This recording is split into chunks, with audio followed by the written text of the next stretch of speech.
It is officially that time of the week. We're waxing. Okay, so I'm deciding between mango or coconut. They both smell good, so I'm like, I don't know which I want to use today, so I might do both. Okay, so now that the wax is melting, let's go ahead and do our prep beforehand. We got to start with cleansing the area, so we're going in with the Ride or Cry AJ Exfoliating Splash.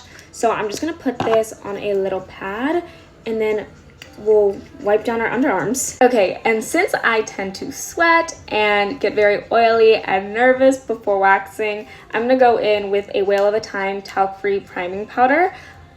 I'm just gonna pat that right there. Okay, the wax is finally ready, so I'm gonna grab a little one. You're supposed to go with the direction of hair growth. My hair grows up, so I'm gonna apply this evenly, going up. Now I just wait for it to cool before I pull. 2, 3. Oh my gosh, that didn't hurt at all, actually. That felt fine. Look at the difference that the wax made.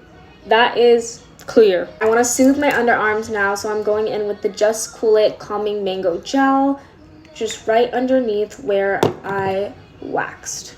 As soon as that dries down, we are going in with the You Big Softy Finishing Oil. That way we can reduce any sort of inflammation. That was probably the cleanest and least painful wax ever.